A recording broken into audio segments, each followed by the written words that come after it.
Hello, everybody, and welcome back to Mad Scientists. I'm glad you're all able to make it. Just like always, um,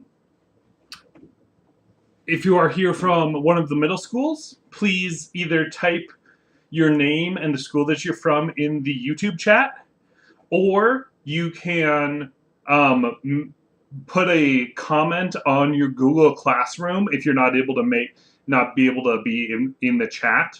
You can put your just let your flagship coordinator know through the Google Classroom that you attended today. That would be much appreciated. We just need to take attendance. So now that that's out of the way, again, thank you so much. Today I'm going to be sitting because we have a little bit more tabletop experiments to do. And I'll make sure you can see everything with our close-up camera. But today we're going to be learning all about DNA. And DNA is super fun and super exciting because it makes up everything that is alive, which is kind of weird to think about because it all starts with DNA. So I'm at my board here. So just to kind of go over, DNA is this big strand of molecules which are made up of atoms, and it starts off with DNA, and then DNA is able to make RNA, and RNA is able to make proteins, and proteins are what make up cells, and those cells can make up tissue, and then that tissue becomes organs, and then those organs make up living things. So everything starts at DNA, and DNA stands for deoxyribonucleic acid. So that is a fancy word for basically it's a sugar with a nitrogen. Remember the air, we've talked about this before, the air is made up of mostly nitrogen. So it's a sugar with a nitrogen and then a chain of other molecules that kind of tells it what it is. And there's four main kinds of what they're called base pairs in DNA. And those are A's and T's, and these are just different nucleic acids. So A's and T's, they bind together, and then C's and G's, they bind together. And the way you can remember this is apples in trees. So the A's go with the T's, apples in trees, and cars go in the garage. So C and G. So the way this works is we have, if you've heard of DNA before, you've probably seen it as this helical strand, right? Where we get this, maybe I'll move a little bit closer. It looks like the blue is not showing up super well. So we get this helical strand that looks like this. And in between these helical strands are these bridges, like this. So you may have seen this before. So this is what DNA looks like. So now, when I'm talking about things that bond together, we're talking about A's and T's, C's and G's. So in here, this could be an A and a T bonded, and then maybe a G and a C, and then a and a T again. You know, it can be whatever it wants, and this is how these molecules are able to create all these different things. So we get these very specific molecules, and it creates a pattern or a code. And that code, so it goes A, if we read it down, it goes A, G, A. And that's bonded to a T, a C, and another T. So what happens is our bodies are able to say, hey, look at this code, AGA, and turns it into RNA. And then RNA takes it from the nucleus of the cell outside of the nucleus. And then once it's outside the nucleus, it's then able to be read, and the RNA, so RNA takes it out of the cell, and then that code is read by another part of the cell that says, oh, we have an A, G, and A. go grab this other molecule that's floating in the cell. So it goes and grabs that one and chains it to the next one and chains it to the next one. So DNA makes RNA. RNA tells the cells what to piece together in order to make proteins. And then once it makes proteins, that cell, or those proteins, can then get out of the cell and start making new cells. And then new cells make more cells over and over and over again until we make tissues and organs. So that's how DNA is able to create life. And it's life of all varieties, everywhere from plant life to sea life to mammals to insects. They all have DNA and RNA that make proteins. So we can take that info. Hello, how's it going? I'm so glad you made it. And once we have that info, oh, and actually, I'm just going to check one thing very quickly. Okay. I'm going to zoom in on chat so I can read it a little bit better from where I'm sitting. Okay. Can you remind me of your name and what school you're from? Okay, so what we're going to be doing today is we're going to be taking stuff that has DNA and we're going to be extracting it so we can see it with our eyes. You want my cat? What's he doing back there? Oh yeah. So I'm thinking about the cat. So what we're going to be doing is we're going to be extracting DNA of two different things. The first thing is an onion.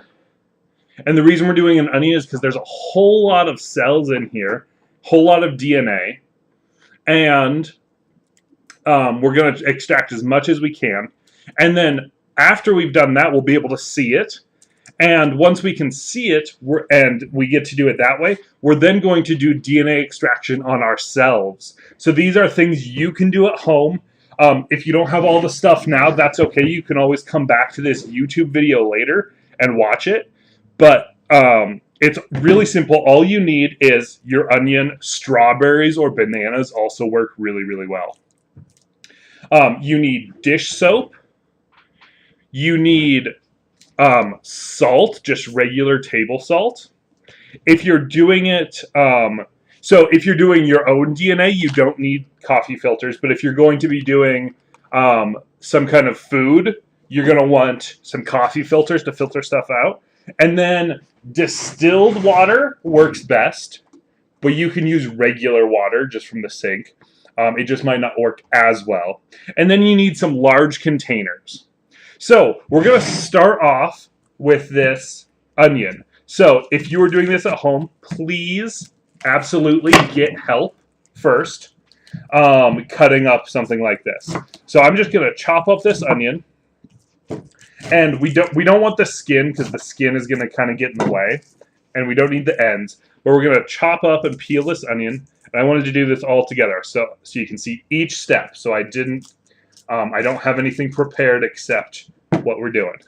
Obviously, feel free to ask any questions anytime something comes up. Zeb, I think you might have just missed our introduction on DNA. So if you have any questions, I'm happy to go over that again.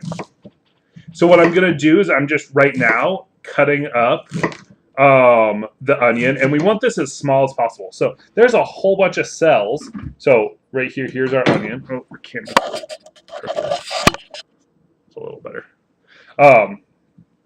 And we need to break these cells open. So first we do that by cutting it. And I'm going to put it in our mortar and pestle. Because now we need to grind this up. So we're going to take our mortar and pestle and just really start to mush all of this together. We want to break down the cell walls as much as we can with force before we start to do it with chemicals. And the chemicals we're going to be using are the dish soap and the salt. So dish soap is very non-polar. And if you've ever heard of polarity, we've talked about it a couple times on this during Mad Scientist, but polarity, remember, likes dissolve likes is the way people talk about polarity. And that means things that have similar polarities will dissolve similar other polarities. So, oh no, my close-up camera fell. I'm chopping too aggressively, apparently.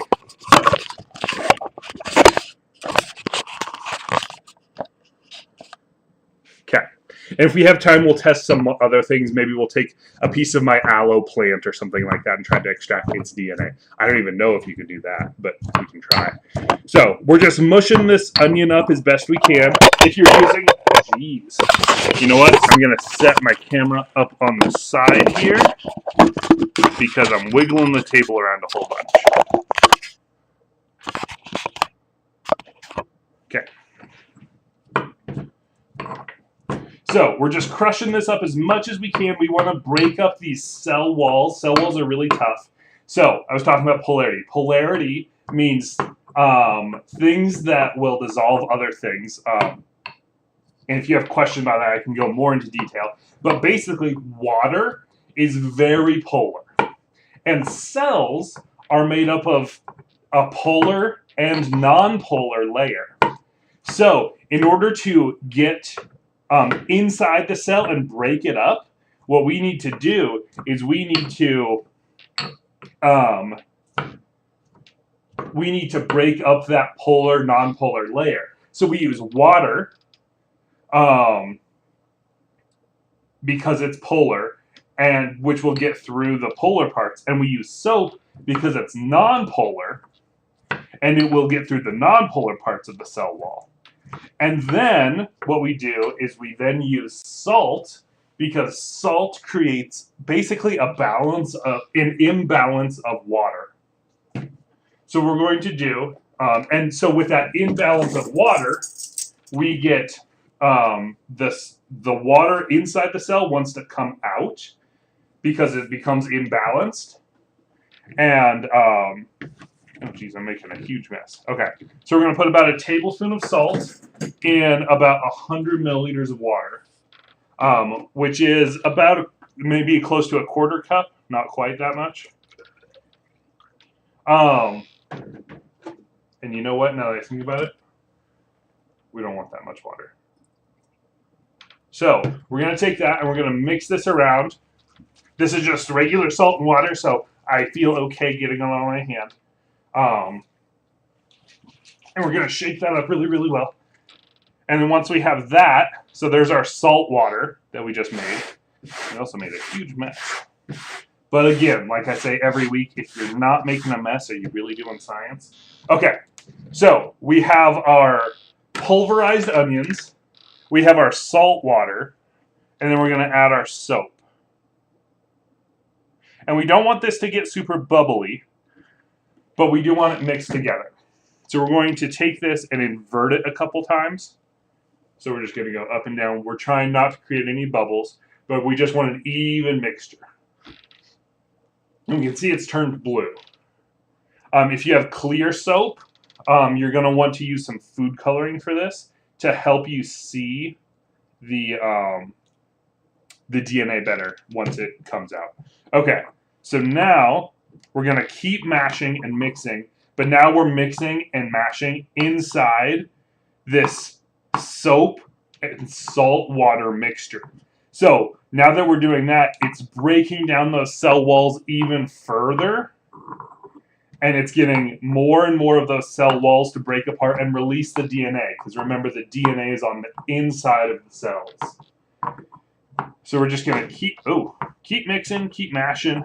We want to try to break up as much of this as possible. We want all those cells, as much as we can, to be broken up.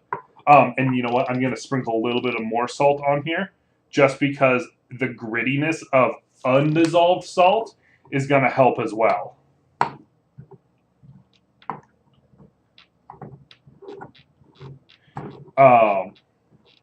Just because it's rough and will help physically break down those cell walls as well. just like the mortar and pestle. Okay, so we have a pretty broken up solution. It's kind of this oniony paste. So now what we're going to do is we're going to take a coffee filter and filter our solution of onion juice, soap, and salt water. And we're going to try to get rid of as much of that onion stuff as we can, because we don't want that onion stuff. We just want the liquid. So you can see it's kind of slowly coming out. I'll do slowly dripping out in here. And we're going to do our best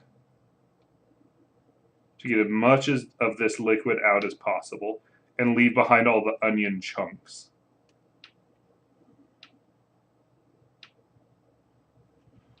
So it's going to take some time to filter this out, but that's okay, because we really need to get rid of all of those chunks. And you know what? I used 2 coffee filters. I'm going to bring it down to 1 to hopefully speed this up, because the chunks that we want to get rid of are fairly big.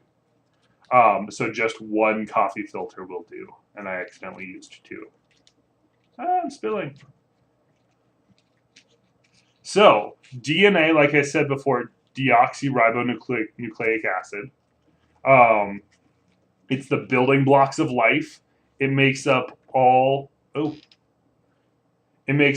forms of life. I'm gonna squeeze this a little bit because it's able to produce those proteins that end up becoming the building blocks for all our stuff. No! Okay, I just dropped some onion in there, so that means we have to refilter it.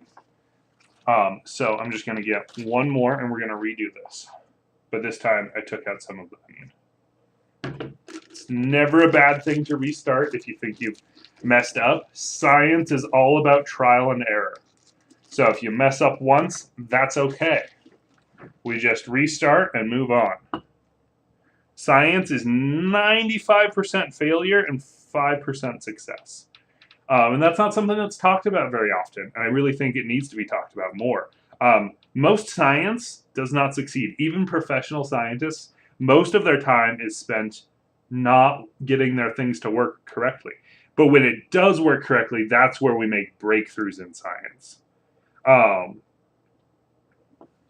So, failure is not a bad thing. It's just an opportunity to learn. I'm going to squeeze as much of this stuff out as we can. You can see it's kind of milky. That's the onion juice. Kind of has a white color. So that's what's causing that milkiness.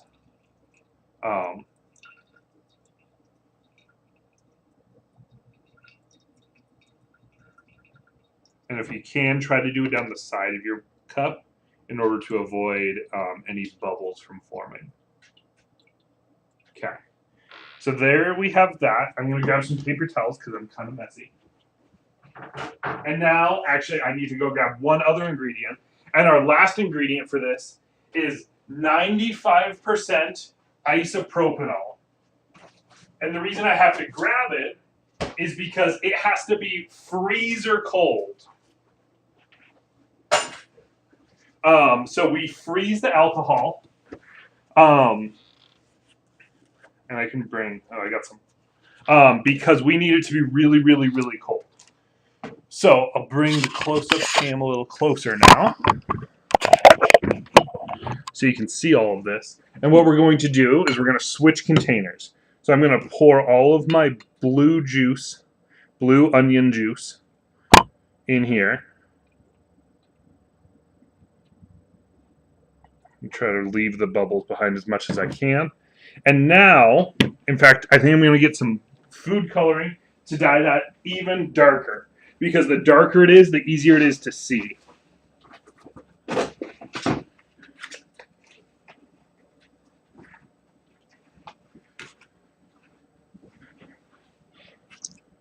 So just a couple drops to make it even darker.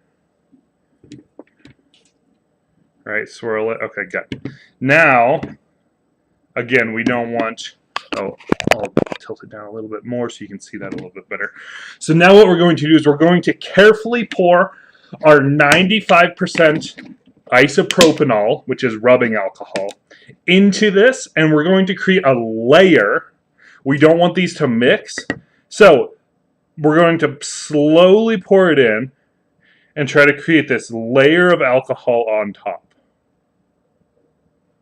So what's really cool about this is DNA is not soluble, as in it does not dissolve, in alcohol. So, especially cold alcohol. And I'm going to put this back in the freezer because we're going to do this again in a minute. So I want this to stay cold.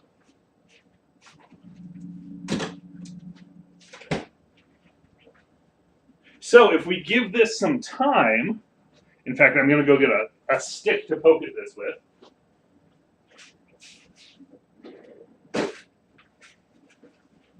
So, because that DNA is not soluble in alcohol, you can actually it will start to turn into a solid, and it will start to come out of the solution as these white little flakes, or like strands, I guess is a better word. So if you look right down in there, you should see like these white little strands. You can kind of see it on the side too. Those strands are actually the DNA of, and I'll see if I can fish some out. And if we give this more time, like the longer this sits, it takes about 4 to 5 minutes for this whole process to really like complete. But we will be able to extract the DNA, and we'll give this, like I said, the 4 to 5 minutes that it takes for this all to happen. But we'll be able to extract that DNA from that onion and be able to see it. And the DNA in here is the white parts, the white strands. I'm going to see if I can grab a smidge of it. It's more and more is forming. Well, we'll let that sit for now. And in the meantime, we can start our next experiment. Oh yeah, that's coming along nicely. So that DNA will continue to come out of there, and we'll take a look at that again in just a second. But now our next step is to do all of this again, but this time we're going to do it with my DNA. And this, you can also do it with your own DNA. So we're going to take our water, and we're going to take about 2 tablespoons. It doesn't have to be exact. It basically just needs to be a mouthful. And then we're going to take about a tablespoon of salt. So this is going to be really salty and not very fun to keep in your mouth. But what we're going to do is we're going to swish this. Ooh, geez, I make it all over the place. Okay. So we're going to take this, and now that I look at this, this might have been more than we needed, but that's okay. So we're going to swirl this as much as we can, and then I'm going to swish this. And while I swish this, I'm going to kind of not bite on my cheeks to make it hurt, but I'm going to chew on my cheeks a little bit to kind of loosen some of my cheek cells with that salt water in there. All right, here we go.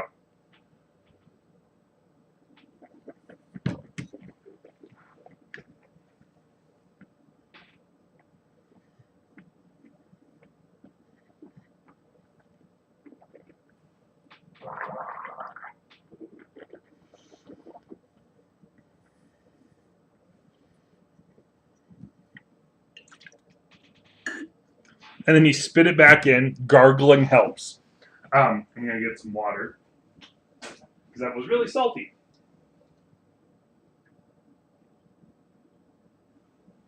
So if you're doing this at home, make sure you have some water ready to go as well. So now you can see it's kind of gross because it's my spit. But we now have some of my cheek cells inside here. So now that we've done that, oh, we're getting some good strands on this. I'm really happy to see that. So I don't know how well you can see it, but there are those long strands of DNA forming from the onion mixture. And I'll point you right down in there, see if you can see it that way. Let's see if you, I'm looking at the monitor right now. See those white bunches? That's the DNA right there. So we've extracted the DNA, and we'll let this sit for longer, and it'll get more and more pronounced as it goes. As in, we'll extract more and more DNA from that onion as it sits. Oh, geez, sorry. Come on, camera, stay. Sorry about this, guys.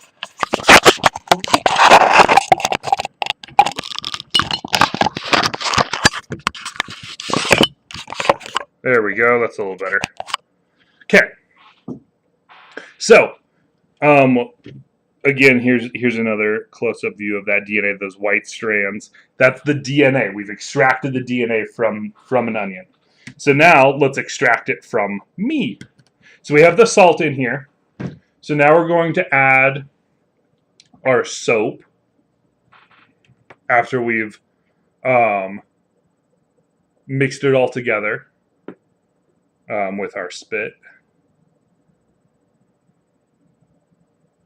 So remember, both the salt and the soap, and it's about a tablespoon to 2 tablespoons of, probably close to 1 tablespoon of soap. So we're going to mix this up gently. We don't want bubbles. And then once this is mixed, so there we go, we have that kind of milky color again. That's just kind of my soap and spit mixed. We're going to add some more food coloring so we can see it better. Because these the DNA is white, that's why we add the food coloring, so we can see it on that like dark blue backdrop. So now that that's there, we'll let that sit and stir for a little bit. And while that happens, I'm going to go get the alcohol from the freezer again, because remember, we want that as cold as possible.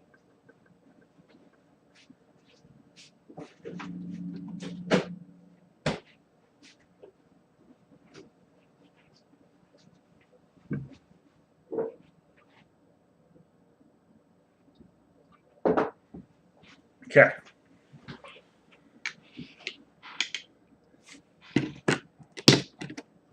Had to get another drink of water too. Still have a salty mouth. Okay, and then we're going to add our alcohol right to the top. Remember, we want that layer. We don't want it to mix.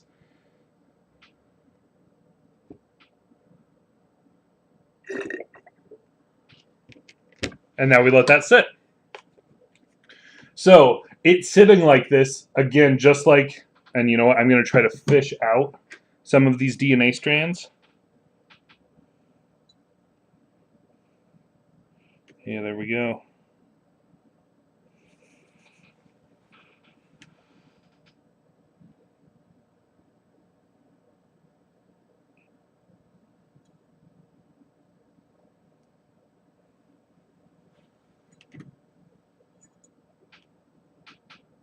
And I'm just doing this while we wait for the DNA from the spit to take effect, because remember, it takes about 4 to 5 minutes.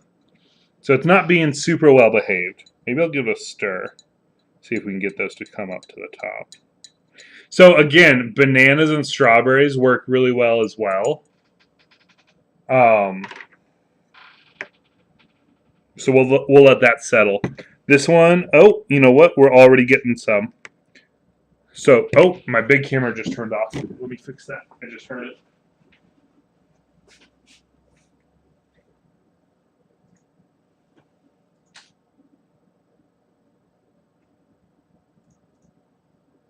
Sometimes it falls asleep.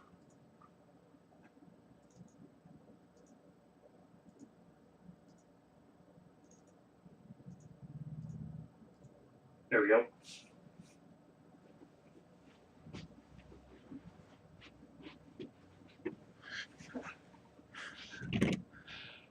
So we got one strand of DNA. You can see it right in there. It's the floating piece. And you know what? I'm going to bring this up closer to the big camera.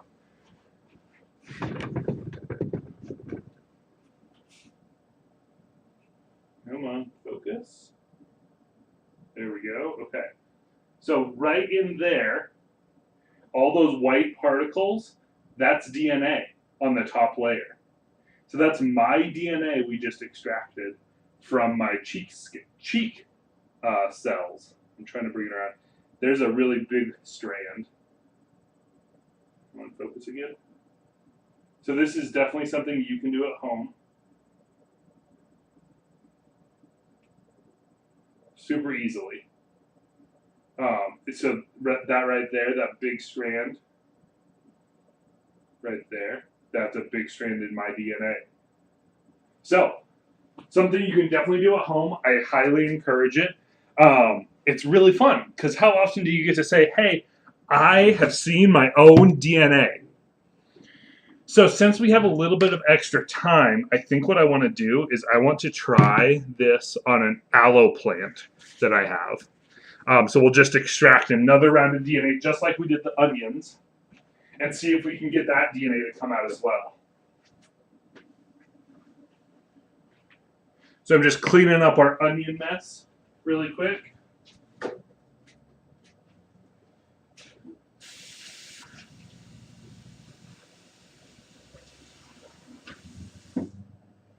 So if you have any questions, please feel free to ask.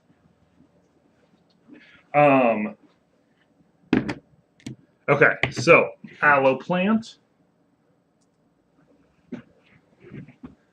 Right here, so here's our aloe plant that we're going to mush up. So we're going to take this and break it up. You know what? I think we need a little bit more than that. Luckily, I had a piece of my aloe plant. My aloe plant kind of did something crazy. It got so big that it fell over and tried to kill itself. Because it got so heavy, and then all of a sudden, it just plopped right over. So we're going to mush this all up. So there's lots of water in the aloe plant. But those cell walls are still there. It still has a lot of those cells. So we're going to mush this up as best we can. We're going to add some salt. And I think what we're going to do is we're going to add salt straight to this for the coarseness of it to help us grind. And then we'll add some water.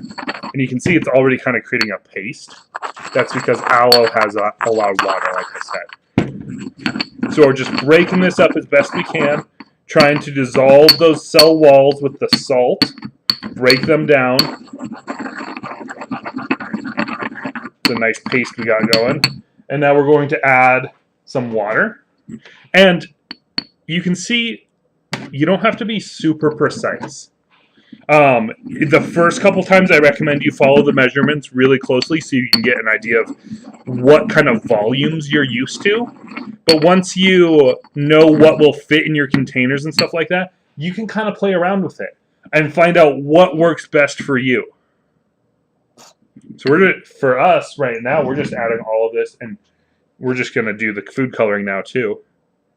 So we're just going to add all of this together at the same time. Remember, with the soap, you don't want bubbles. And we're just breaking this up as best we can. I don't know if this is going to work, but that's what makes it fun.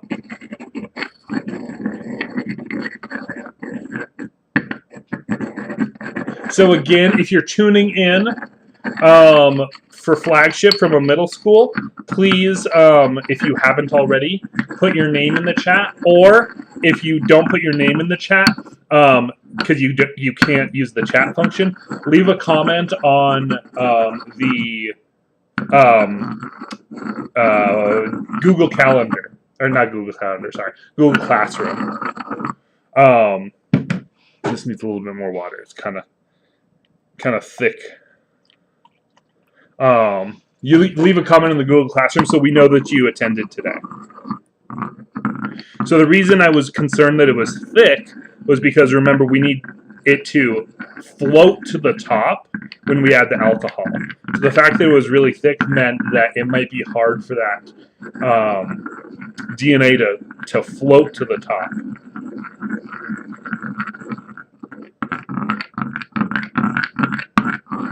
Okay, that's a good mixture. It's kind of green because of the chlorophyll from the plant cells. because plant cells are green because of chlorophyll. So I'm going to oh, that's right, we need to filter this. Let me get another bigger container.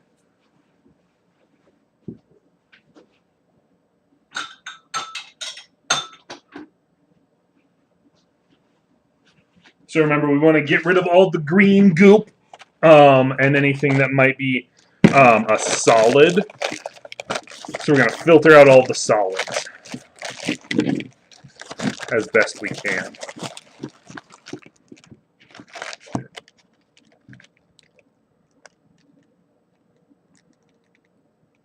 You can do these in regular cups. I happen to have some like science glassware, but regular cups work just as well. And remember, if you're going to squeeze it, you can. Just make sure that you're not creating excess bubbles. It's cool that it's kind of green. Wasn't expecting that, but it totally makes sense. No, I did it again. Oh. See, that's okay.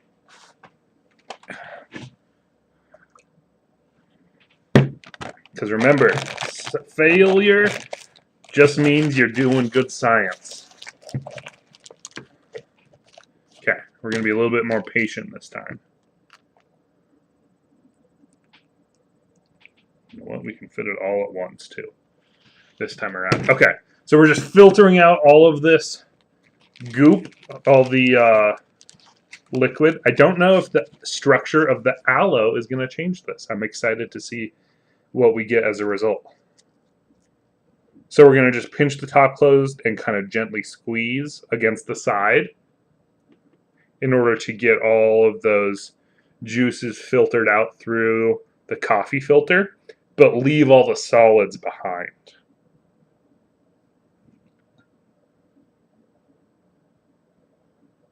We're almost there. Here, I can squeeze it on the other side so you can see that. Okay, that's good enough. And now we just we carefully add our layer of alcohol. Remember, we don't want it to mix. We want that layer to be on top.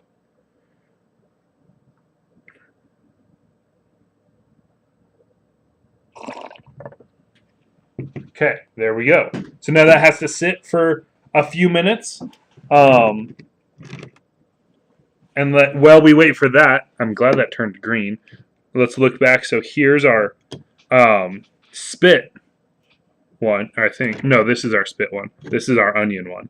So you can see there's quite, can you see? That's a great question.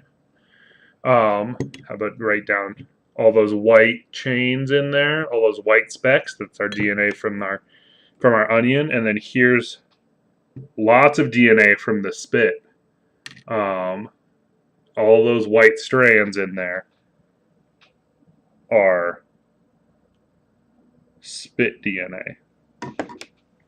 So, I should say cheek cell DNA, not spit. So nothing coming from this yet, just some bubbles that we had before. But that's okay. It just might take a little bit extra time, like we were saying.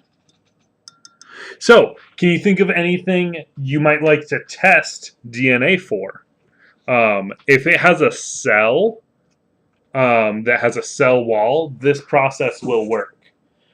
Some things are harder than others, and some things work better than others.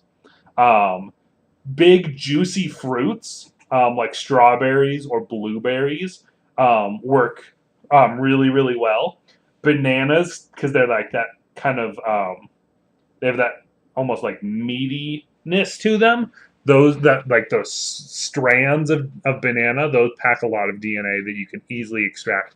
Anything mushy like that is really good. So things like coconut are going to be a lot harder to extract because they're so hard. But anything soft and mushy you can easily do at home in your kitchen. Again, we used dish soap, distilled water, regular table salt, and between 91 and 95% rubbing alcohol.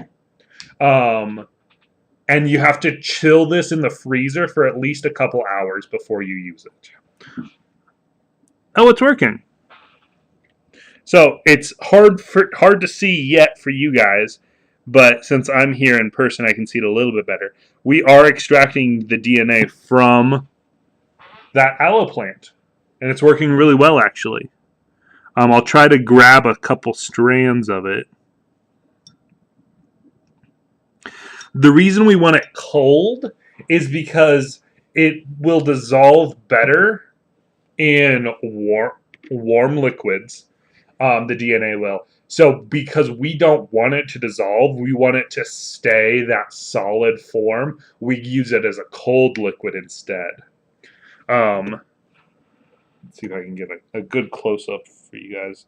So I believe this was the spit. So this is my DNA that I'm trying to extract right now.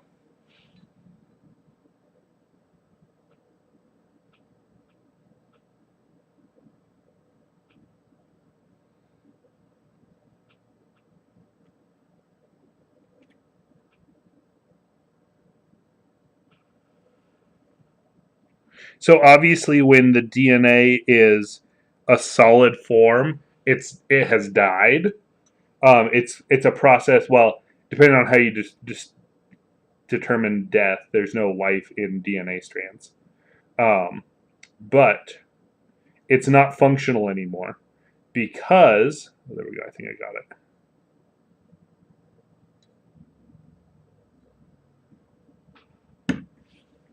See if you can see that. Not really. Didn't show up. Because it's what it has basically congealed and taken a weird shape, so it doesn't work as regular DNA anymore. So you can kind of see this now. You see the all the white strands in there, just like before. This is the DNA of that plant. So we were able to extract the DNA today of onions, my cheek cells, and an aloe plant. All of this can be done on your own at home. I really recommend it. It's a lot of fun. If you have any questions, I'd love to answer them now. And if not, I hope you have a wonderful rest of your day. And we will be back next week doing some more really fun at-home science projects. So I hope to see you next week. And have a great day. Bye, everybody.